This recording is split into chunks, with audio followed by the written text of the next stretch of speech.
এই ভিডিওটি মনোযোগ সহকারে দেখলে তুমি পারবে একটি সিনারি ড্রয়িং করতে। দেখুন একটি সোজা দাগ, তারপর উপর দিকে, আবার নিচের দিকে, আবার একটু সোজা দাগ, তারপর এখান থেকে এভাবে ভাঁজ করে আমরা এভাবে ভাঁজ করে নিচের দিকে এনে এভাবে লেগে দিলাম।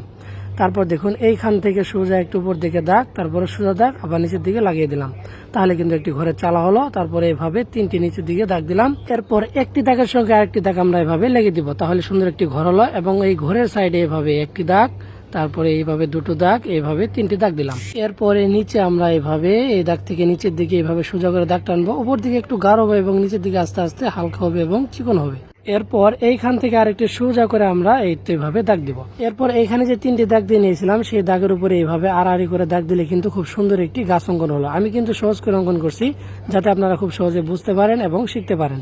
আশা করছি মনোযোগ সহকারে এই ভিডিওটি দেখলে আপনিও এই সিনারি ড্রয়িংটি শিখতে পারবেন। এটি খুবই সহজ। এইভাবে আমরা তিনটি দাগ থেকে তিনটি গাছ অঙ্কন করলাম। এরপর আমরা ঘরের এই পাশে একটি দরজা অঙ্কন করলাম, একটি সাইড ডাবল করে দিব।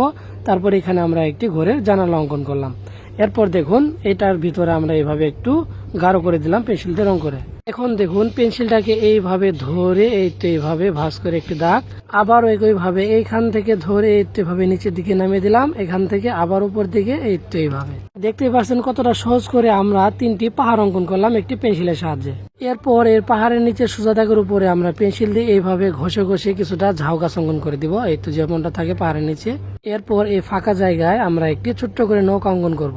নৌকা অঙ্কন করা খুবই সহজ। এই তো দুই পাশে আমরা এভাবে ভাঁজ করে দুটো দাগ এবং নিচে এভাবে ঢেউ ঢেউ করে দাগ দিলাম, যাতে করে বোঝা যায় নৌকাটি নদীর উপরে ভাসমান অবস্থায় রয়েছে। এই তো আমরা একটি নৌকা অঙ্কন করে ফেললাম। দেখতে পাচ্ছেন এই ভিতরটা আমরা একটু পেন্সিল দিয়ে গাঢ় করে দিব এবং সাইডে পেন্সিল দিয়ে এইভাবে একটু শেড দিয়ে দিব, তাহলে কিন্তু নৌকাটি সুন্দর দেখা যাবে। এরপর দেখুন ঘরের এই সাইডটা আমাদের একটু ফাঁকা ফাঁকা লাগছে, এই জন্য আমরা এইভাবে সোজা করে একটু দাগ দিয়ে ডিজাইন করে দিলাম। এরপর আমরা এই ড্রয়িংটা আমরা পেন্সিল দিয়ে চতুর্থ সাইডে শেড দিয়ে দিব। এই দেখতে পাচ্ছেন এই পাহাড়ের সাইডে আমরা এভাবে একটু পেন্সিল দিয়ে ঘষে ঘষে শেড দিয়ে দিচ্ছি, উপর দিকে একটু গাঢ় এবং নিচের দিকে আস্তে আস্তে হালকা করে। এই তো এইভাবে দাগ দিয়ে দিলাম। পেন্সিল দিয়ে একটু ঘষাঘষি করলে কিন্তু খুব সুন্দর একটি শেড হলো। এরপর নিচেও আমরা এভাবে একটু দিব, যাতে করে এটি বোঝা যায় একটি নদী এবং নদীতে কিছুটা পানি রয়েছে। এই তো এইভাবে পেন্সিল দিয়ে ঘষাঘষি করলাম। তারপর এখানে দুটো করে দাগ, এখানেও দুটো দাগ, এখানেও দুটো দাগ, এখানেও দুটো দাগ দিলাম।